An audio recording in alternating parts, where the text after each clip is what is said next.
today. It goes down this Saturday where the UFC invades Newark, and in the main event, Merab will attempt to defeat Sean O'Malley for the second time with the Bantamweight Championship on the line. Also, what about the co-main event where the Venezuelan vixen, Juliana Pena, attempts to defend her Bantamweight Championship against Kayla Harrison? It's the Bantamweight women's fight we've all been waiting for, I suppose. Plus, Patchy Mix is going to go out there and lay them hands on Mario Batista. And that's all we can ever ask for. All of this and more on today's episode of Matter of Fact MMA. What's up? What's happening? Let's go. What's up, guys? We right back at it. We right back with it. It's your boy, Matt. And we're here to go over a few fights that I am looking forward to on UFC 316. Goes down this Saturday at Newark. Thank God we're out of the Apex. With that being said, shout out to Erin Blanchfield. Tough break for her at the last Apex card. Right when the walkouts happened, the main event gets canceled. Macy Barber couldn't make the walk. Rumors of seizures and things. Nothing's really been confirmed. I know that she went to the hospital. Tough break for Erin Blanchfield. Shout out to her. Definitely happy she was paid her show and win money. And we definitely want to see her move forward. And also, I know she's getting a lot of hate online, but shout out to Macy Barber, because if she's really dealing with some physical issues or ailments, we want her to get better. Shout out to both of those ladies. But we out to Apex and we in Newark. So holla at us. It's UFC 316. Main event, let's get into it. Merab Dvalishvili steps in the octagon, makes the attempt to defend his Bantamweight Championship against Suga Sean O'Malley. Now, this is one of those fights where pretty much we all see how it's going to go, right? We all have a good idea of how it's going to work. On most MMA landscapes, most MMA worlds, we know how this plays out. It plays out like their first fight at UFC Noche at the Las Vegas Sphere last year. We know how it plays out, right?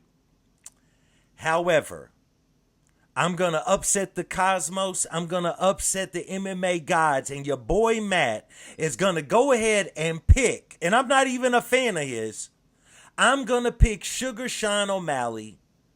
And I could see a world where Sean O'Malley is still the betting favorite, even though most people with knowledge of MMA, the betting favorite should be Merab. I'm not sure. Okay, good. Merab is the betting favorite right now. Good. Because I was a little worried. Like, are y'all really going to choose Sean O'Malley again that easily? With that being said, I'm choosing Sean O'Malley again that easily. Here's the thing. The first fight, I don't believe I chose O'Malley. I believe I chose Merab to win. But here's the thing, man. So Sean O'Malley has had a lot of time off, right? Sean O'Malley has had plenty of time to not only heal up his body from the injuries that he said he went into the first Merab fight with, but he's had time to hone certain skills. And I'm not saying he wasn't already working on these before, but he's had an outlandish amount of time, along with his coach, Tim Welch, to work on attacks that we're going to do up the middle when Merab shoots. And inevitably, a lot of really good strikers tend to catch Merab at some point in their fight. You know, might not be in the first round, might not be in the second, it could be the third. In this, it could be the fifth. But a lot of the times, good strikers catch Merab at some point, but their fear of getting taken down, you know, due to his wrestling, keeps him from capitalizing on that exact moment. Because with Merab, you get a glimpse. Like, you get like this. You get you get that much of a moment. You know what I'm saying? That you catch him with the shot. and he's wobbled, he's off balance, or he's slightly dazed, even though he has a tremendous poker face and tremendous body language to hide that he's phased. But real fighters like them, not me, but them, they know when they see it.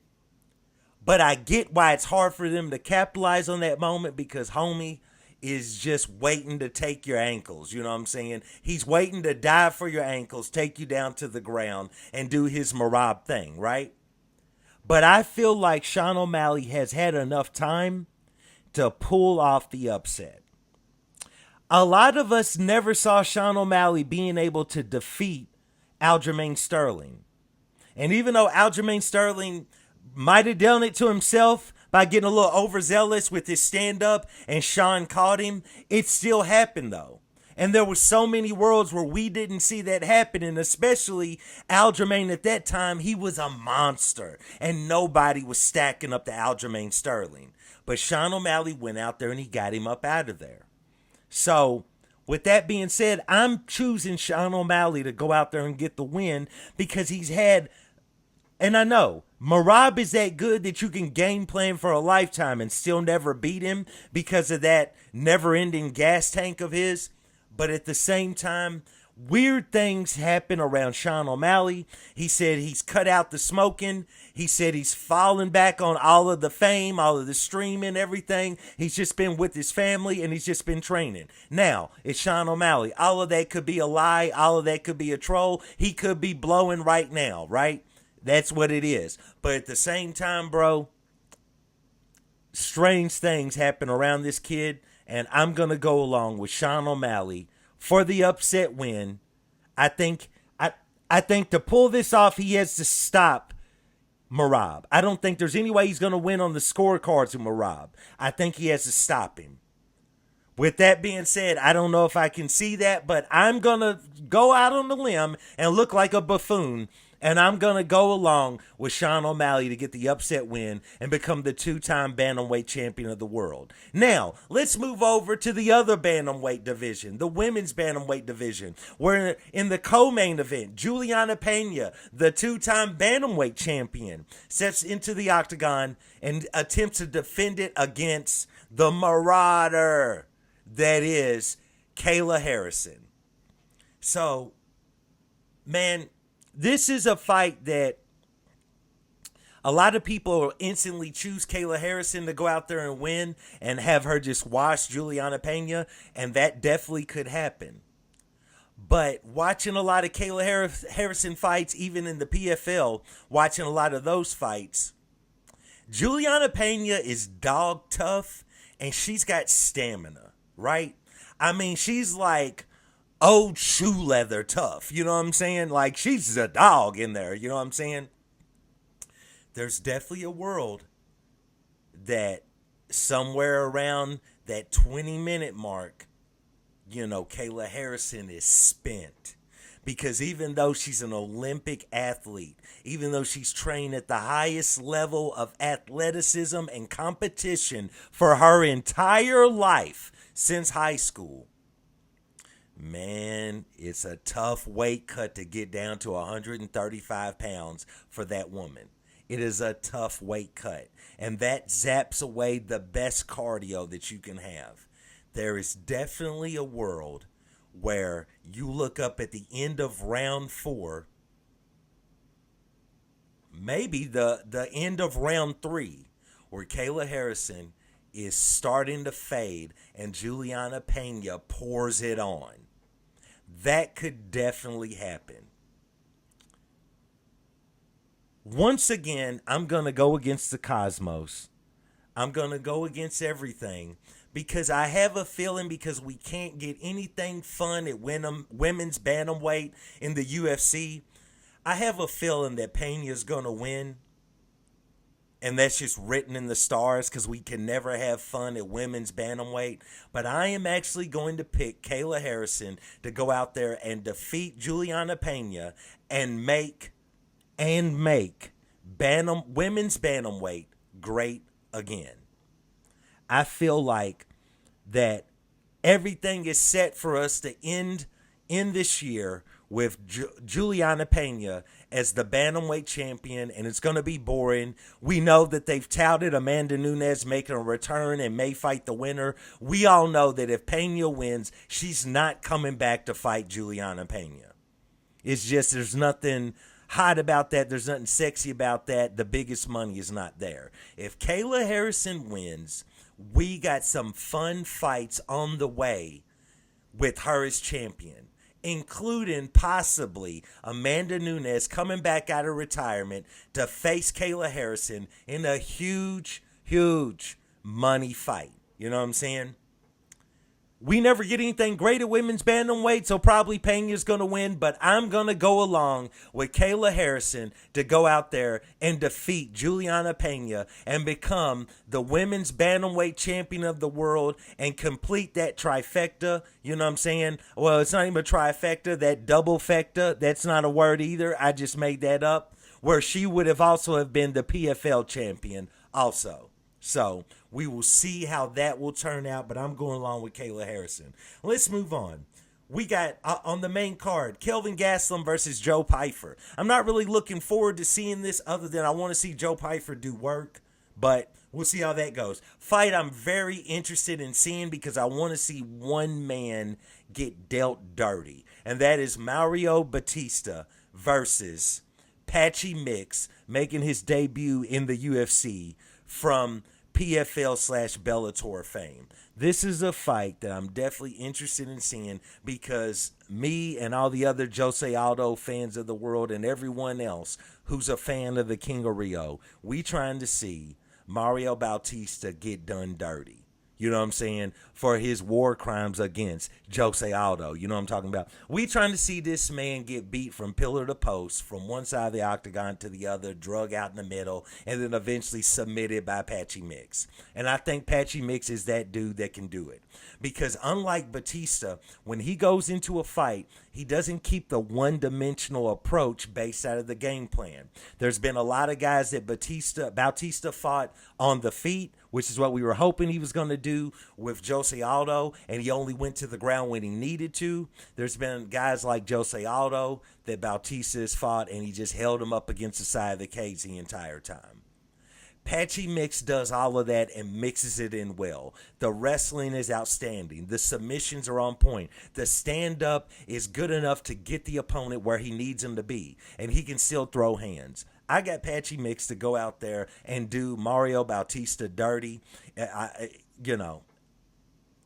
That's just what it is. I want to see Mario Bautista taken to the woodshed and let's get him up out of there. I want to see Patchy Mix not only beat him, I don't want a scorecard win. I want him to finish Bautista in the name of the King of Rio, recently retired Jose Aldo. That's that. That's how I feel about that. Let's move on. As I check my notes for the rest of the card, we got Vicente Luque stepping in the octagon with Kevin Holland. This should be intriguing on the feet, but I got to go along with Kevin Holland on this one. Welterweight Kevin Holland, as I learned from his last fight, is a whole different animal than middleweight Kevin Holland, and I got to walk back a lot of things I said about that dude when he was fighting in middleweight because it's not the case at welterweight. So I got Kevin Holland to go out there and get a win. My guy Joshua Van stepping in the octagon, taking on Bruno Silva. This is going to be a banger while it lasts. Bruno Silva ain't no punk. He will throw hands and he will go for the submission. I got Joshua Van to go out there and finish him, by knockout TKO. I got Joshua Van for the win, but this is going to be a banger. I don't know if this is one of those fights where Dana White's like, if you know, you know, or whatever he calls it, where he talks about the fight that's going to be a battle. That's my fight for this. I think that's going to be a battle back and forth. Other fights that I really want to see, I think Chaos Williams versus Andreas Gustafsson is going to be a banger. I think that's going to bang on the feet for as long as that lasts, but I don't think it's going to go 3 rounds. I think that's going to be okay. Another fight that I want to see might be the last fight I really am. Yeah, this is the last one I'm going to bring up. I really want to see Ariana De Silva stepping in the octagon with Wang Song. So, we've kind of had ups and downs out of Wang Song. You know what I'm saying? She got back out there, got back on the winning path after that weird loss that she took. But man, we just trying to have something of fighters that are interesting. You know what I'm saying? We trying to have more new blood, interesting fighters in the women's flyweight division.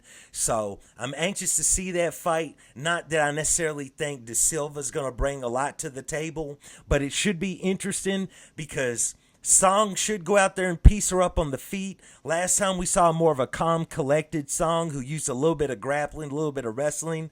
So we could see that here. All around, it's going to be interesting to see how she fares in there against De Silva. So I'm picking Song to go out there and get the win, but I'm definitely interested in seeing what's going to happen. Because she's still new enough in her career where you might see a tricky De Silva win, but I'm going to lean toward Wang Song to go out there and get the win. So, those are the fights that I want to check out at UFC 316. Can't wait because it's not in the Apex. It goes down this Saturday in Newark. Can't wait for it. So far, we haven't had any pullouts, any fighters coming out of the, they not going to fight. We'll see after the weight cuts and everything. And Lord knows, from what we saw last Saturday, you never know. The lights could go out and you're expecting to hear the music, and the fighters just might not make the walk. Anyway, please like, subscribe, comment. Let me know what you think. Please let me know who you got in the main and co-main event. Who are you riding with? Because your boy's going to be betting on DraftKings and Underdog Fantasy, so let me know. And once again, I do want to thank you guys for joining me for another episode of Matter of Fact MMA. And I'll check you next time. Peace.